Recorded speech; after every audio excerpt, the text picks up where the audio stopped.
మీ ఎలాంటి వ్యాపార ప్రకటనలకైనా వెంటనే మా ఛానల్ సంప్రదించండి. అందరికీ నమస్కారం. ఈరోజు మనతో పాటు ప్రముఖ ఆధ్యాత్మికవేత్త వేదిక్ యాస్ట్రాలజర్ గోనుగొంట్ల సురేష్ బాబు గారు ఉన్నారు. సో గురువుగారితో మాట్లాడేద్దాం. నమస్కారం గురుగారు. నమస్కారం అండి మణికంఠ గారు. గురుగారు, నవంబర్ మాసం విశేషంగా మేషరాశి వాళ్ళకి ఎలాంటి అదృష్టాన్ని తీసుకురాబోతుంది? ఓవరాల్గా ఈ మాసం అంతా వీళ్ళు ఎలాంటి జాగ్రత్తలు తీసుకుంటే బాగుంటుంది? సో మనం నవంబర్ మంత్ కనుక చూసుకుంటే ఫస్ట్ 20 days ఇది మనకి కార్తీక మాసంతో ఉందండి. ఇందులో కార్తీక మాసం పౌర్ణమి గురించి కానివ్వండి, కార్తీక మాసం రెండిట్లో శివకేశవులకి ఎంతో ప్రీతికరమైన మాసం. రెండోది, కార్తీక మాసంలో ఎక్కువగా కనుక పాశుపత అభిషేకాలు, రుద్రాభిషేకాలు చేయించుకుంటే ఎలాంటి పాతకము ఎలా ఉన్నా కానీ అవన్నీ పటాపంచలే దూరంగా వెళ్ళిపోతారు. ఈ రాశి వాళ్ళకి పర్టికులర్గా చాలా చాలా ముఖ్యం. ఎందుకంటే వీళ్ళు ఏలినాటి యొక్క శని ప్రభావంతో ఉన్నారు. చాలామందికి నాకు ఇంట్రెస్టింగ్ ఏంటంటేనండి, వీళ్ళకి ఏలినాటి శనిలో ఉన్నామని చాలామంది వీళ్ళకి తెలియదు. నాకు లాస్ట్ మంత్ నేను స్పెసిఫిక్గా చెప్పున్నాను ఇది. అంతకుముందు మనం ఉగాది రాశి ఫలాలు ఇవన్నీ చేస్తున్నప్పటికీ మంత్లీ రాశి ఫలాలు కదా వాళ్ళకి తెలిసి ఉంటుంది అన్నట్లు ఎజంప్షన్ నేను ఉన్నాను. కానీ లాస్ట్ మంత్ నేను చాలామందికి చెప్పాను, మేషరాశి వాళ్ళకి ఏలినాటి శని ఉంది. ఈ ఏలినాటి శని ప్రభావంతో ఏదైనా చేస్తే కలిసి రాదు, ధనం ప్రకారంగా లాసులు వస్తాయి, తెలిసిన వాళ్ళు మోసం చేస్తారు, భార్యాభర్తల మధ్య విపరీతమైన గొడవలు వచ్చే అవకాశం ఖచ్చితంగా ఉంటుంది. అయితే ఈ విషయం లాస్ట్ మంత్ చెప్పడంతో చాలామంది నాకు మేషరాశి వాళ్ళు ఫ్రెష్గా కాల్ చేశారు. అవునండి, మీరు చెప్పింది కరెక్ట్ అవుతుందండి. మీరు అందుకని మనకి ఏం చెప్తారండి, పెద్దవాళ్ళు ఎప్పుడూ జాతకాన్ని చూపించుకుంటూ ఉండాలి, రాశి ఫలాలు వింటూ ఉండాలి. ఆల్రెడీ కొంతమంది చేతులు కాల్ చేసుకున్నారు. ఎందుకంటే ఈ 5-6 monthsలోనే రాంగ్ డెసిషన్ తీసేసుకొని శని ప్రభావాన్ని గుర్తించక ఇబ్బందులు పడిపోయి ఉన్నాడు. ఈ మేషరాశి వాళ్ళతో పాటు వాళ్ళ ఇంట్లో ఎవరైనా మీనరాశి వాళ్ళు ఉన్నా, కుంభరాశి వాళ్ళు ఉన్నా, సింహరాశి, ధనుసు రాశి వాళ్ళు ఉంటే ఇంకా చాలా చాలా ప్రాబ్లమ్స్ ఉంటాయి.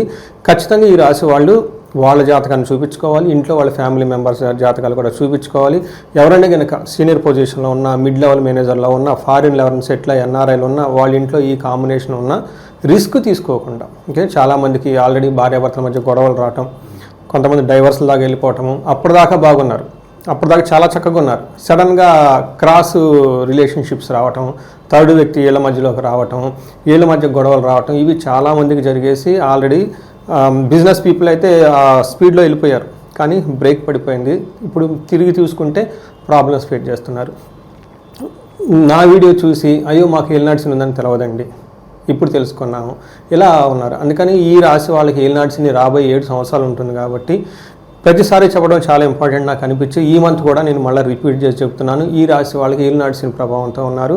ఈ ఏలినాటికి సంబంధించిన పరిష్కారాలు అవి చేసుకుంటూ ఉంటే తీవ్రత చాలా తగ్గుతుంది. ఏలినాటి శని బాధలు ప్రతి ఒక్కళ్ళు పడాల్సిందే, అందులో ఎక్సెప్షన్ ఎవరికి ఉండదు. దేవుళ్ళ దగ్గర నుంచి, మనుషుల దగ్గర నుంచి, జ్యోతిషం చెప్పే నాకు కూడా ఏలినాటి శని పాస్ అయ్యంతా తిరిగి వచ్చేసాను కాబట్టి అది అనుభవించాల్సిందే.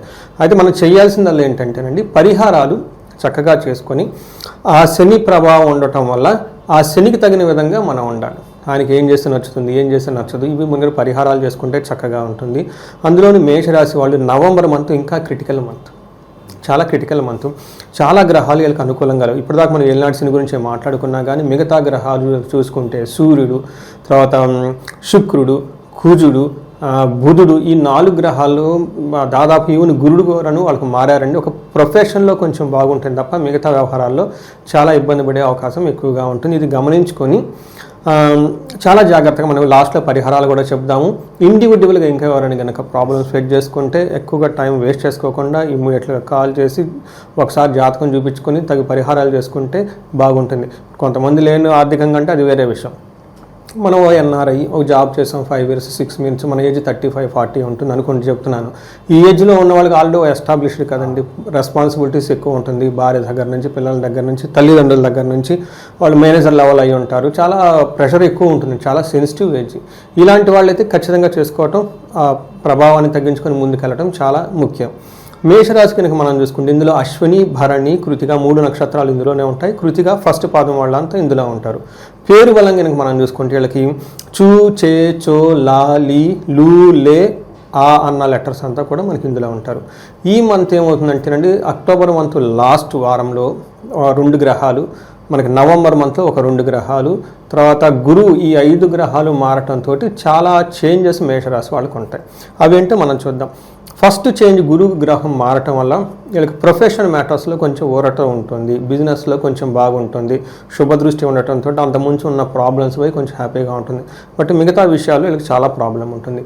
ఏం ప్రాబ్లం అంటే మనకు మహర్షులు ఏం చెప్తారంటే సూక్ష్మ గోచారం లఘు గోచారం అని ఒక కాన్సెప్ట్ తీసుకొచ్చారు. ఇందులో వాళ్ళు ఏం చెప్తారంటే చిన్న చిన్న వర్డ్స్లోనే మనకి సూక్ష్మంగా సింపుల్గా చెప్పేస్తారు సమరీలాగా.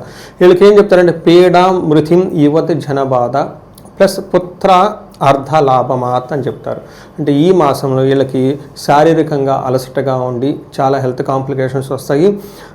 మార్స్ 8th హౌస్లో ఉండటంతో ఏదైనా కనుక మృత్యం అంటారు, ఏదైనా కనుక వాళ్ళకి ఇష్టమైన పని కానీ ఏదైనా చేస్తూ ఉంటే ఇందులో కటింగ్ ఆగిపోయే అవకాశం ఎక్కువగా ఉంది. ఏలినాటి శని ప్రభావం ఉంటుంది, ఇంకా ప్రాబ్లం ఎక్కువగా ఉంటుంది. తర్వాత యువత జన బాధ అంటే వీళ్ళకి లేడీస్ నుంచి చాలా ప్రాబ్లమ్స్ వచ్చే అవకాశం ఎక్కువగా ఉంటుంది. ఇన్ కేస్ లేడీస్ కనుక ఈ రాశి వాళ్ళు అంటే జెంట్స్ నుంచి చాలా ప్రాబ్లమ్స్ వస్తాయి. అందులో యంగస్టర్స్ వాళ్ళ దగ్గర నుంచి ఎక్కువ వస్తాయి. మీకు ఆల్రెడీ బిగినింగ్లో చెప్పాను, వీళ్ళ అన్ని భార్యాభర్తలు చక్కగా ఉన్న ఈ టైంలో థర్డ్ పర్సన్ ఎంటర్ అయ్యి అనవసరమైన భ్రమలు కల్పించేసి వీళ్ళ మధ్య గొడవలు తీసుకొచ్చేస్తారు. అది నిజం అయితే అయి ఉండదు, కొంచెం ఉండొచ్చు, బట్ దాని చుట్టూ వెళ్ళిన స్టోరీ దాంతో ఎక్కువైపోయి బ్రేక్ అయ్యే అవకాశాలు ఎక్కువగా ఉంటాయి. కేర్ఫుల్గా ఉండాలి. ఇదంతా మీ spouse is innocent, behind the screen Shani మహాత్ముడు ఉండి ఆయన ప్లే చేస్తున్నాడని ఒక జస్ట్ ఐడియా ఉంటుకుంటే ప్రాబ్లమ్స్ని చాలా పేషెన్స్గా సాల్వ్ చేసుకోవచ్చు. మనకి సూర్యుడు 8th హౌస్లో ఉంటే ఏంటి అంటే ఇదంతా మంచిది కాదు. ఏమవుతుందంటే దుర్దోష శత్రు సంవాదో గమనాగమన వ్యధ దుఃఖవార్తా శృతం చైవ అష్టమస్తే యథారవి అని మనకు చెప్తారు సంస్కృతంలో. దీని ప్రకారం దుర్దోష చెడుద్దేశం వస్తుంది వీళ్ళకి. అప్పటిదాకా బాగుంటారు, ఏదేదో చేసేద్దాం నాకు ఆలోచన వచ్చేస్తూ ఉంటాయి. తర్వాత శత్రు సంవాదం, శత్రువులతో వీళ్ళు గొడవలు పెట్టుకుంటారు. ఏదో అన్యాయం ఏదో సంథింగ్ చేసి ఉంటారు, వాళ్ళ మానాన్ని వదిలేస్తే పోతుంది. వీళ్ళు శత్రువులతో గొడవలు పడి అది ఇంకా అధికం చేసుకునే అవకాశం ఎక్కువ ఉంటుంది. గమన వ్యధ, వీళ్ళు ప్రయాణాలు చేసినా ఏది చేసినా అందులో వృధా వాళ్ళకు ఉపయోగం ఉండదు, వెళ్ళిన పని అయితే అవ్వదు. దుఃఖ వార్త శృతం చైవ, దుఃఖం కలిగించే మాటలు వార్తలు ఈయన అవకాశం ఎక్కువగా ఉంటుంది. 8వ ఇంట్లో రవి మంచివాడు కాదు. అయితే ఈయనకి 2వ ఇంట్లో దృష్టి కూడా ఉండటంతో మనీ కోల్పోయే అవకాశం ఎక్కువగా ఉంటుంది. చాలా చాలా కేర్ఫుల్గా ఉండాలి.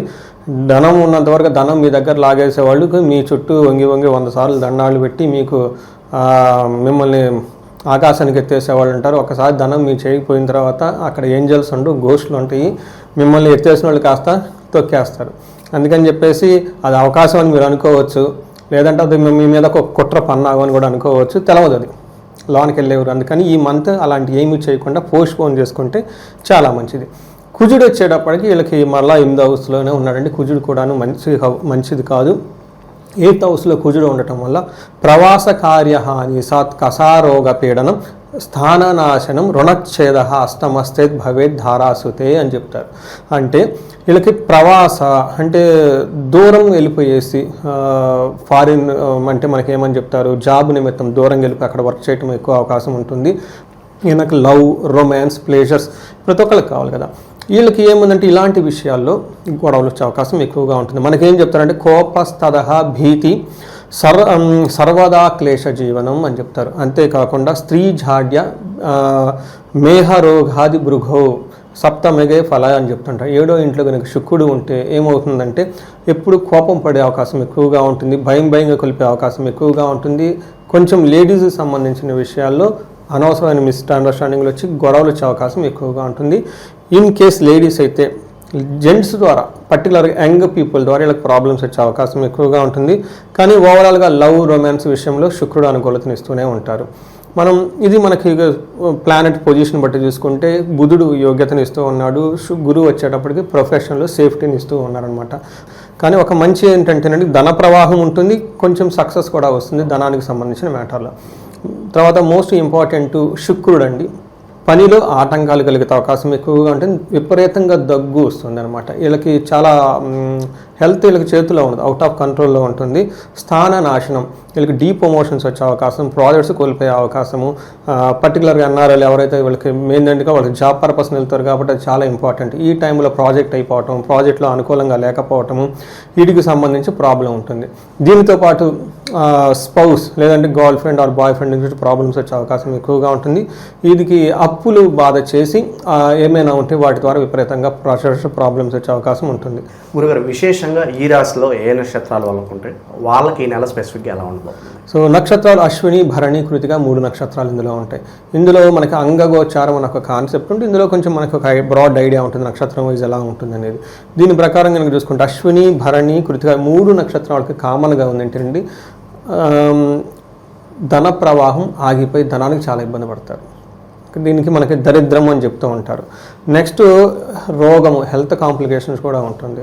అయితే వీళ్ళకి బెనిఫిట్ ఏంటంటేనండి, మనకి ఒక హ్యాపీ న్యూస్ అంటారు జాబ్లో. తర్వాత రాజ్యలాభం, ప్రమోషన్స్ వచ్చే అవకాశం కూడా ఎక్కువగా ఉంటుంది. అంటే ఉన్న జాబ్ పోయేసి కొత్త జాబ్ మంచిది వచ్చే అవకాశం ఎక్కువగా ఉంటుంది. ఓవరాల్గా లాభప్రదంగా కూడా ఉంటుంది. అంటే మనకి ఏమవుతుందంటే వీళ్ళకి ఛాలెంజెస్ ప్లస్ ఆపర్చునిటీస్ నక్షత్రాల ప్రకారంగా చూసుకుంటే చాలా ఈక్వల్గా ఉన్నాయి. అశ్విని వాళ్ళకి, భరణి వాళ్ళకి, కృతిక ఫస్ట్ రక్షణ వాళ్ళకి ప్రొఫెషన్లో ఒక గ్రోత్, ఒక సేఫ్టీ ఉంటుంది. హెల్త్ విషయంలో కాంప్లికేషన్స్ ఉంటాయి. తర్వాత ఫైనాన్షియల్గా బాగా ఇబ్బంది పడిపోతూ ఉంటారు. అతిగా భయపడే సిచ్యువేషన్స్ కూడా వీళ్ళకి చుట్టూ ఉంటాయి. సో అశ్విని వాళ్ళకి గాయాలయ్యే అవకాశం ఎక్కువగా ఉంటుంది. కృతికా నక్షత్రం వాళ్ళకి కార్యహాని, అనుకున్న పని కాకుండా ఇబ్బందులు పెట్టే పరిస్థితి కూడా వీళ్ళకి ఉంటుంది. సో ఇవన్నీ వచ్చేటప్పటికి మనకి నక్షత్రం వైజ్ వాళ్ళకున్న లక్షణాలను మనం చెప్పుకోవచ్చు. ఇక విశేషంగా మరి ఎటువంటి పరిహారాలు చాలా బాగుంటాయి అంటారు? ఈ నెల ఇటువంటి దైవారాధన చేస్తే మంచి ఫలితాలు ఉంటాయి అంటారు? సో ఒకటి, మనకి సహజంగా ఇది కార్తీక మాసంలో ఫస్ట్ 20 days ఉన్నామండి. చాలామంది ఆల్రెడీ అయ్యప్ప మాలలు వేసేసుకుంటారు, భవానీ మాలలు వేసుకున్నారు, శివునికి సంబంధించిన మాలలు వేసుకోవటం ఇవి చేస్తూ ఉంటారు. మనకి శాస్త్రాల్లో కార్తీక పురాణంలో చాలా విషయాలు చెప్పారు. ఒకటి, ఈ టైంలో లక్ష్మీదేవికి ఇష్టమైన పనులు చేస్తే విపరీతంగా లక్ష్మి వస్తుంది. అందులో భాగంగా మనకేం చెప్తారంటే, విష్ణువుకి సంబంధించిన ఆలయాల్లో సాష్టాంగ నమస్కారం కనుక చేస్తే అన్ని దరిద్రాలు పోతాయని చెప్తూ ఉంటారు. అది ఈజీ సింపులెస్ట్ రెమెడీ, ప్రతి ఒక్కళ్ళు చేయొచ్చు. వీటితో పాటు ఈ టైంలో పాశుపత అభిషేకాలు చేస్తే విపరీతంగా మనకి మంచి లాభం వస్తుంది.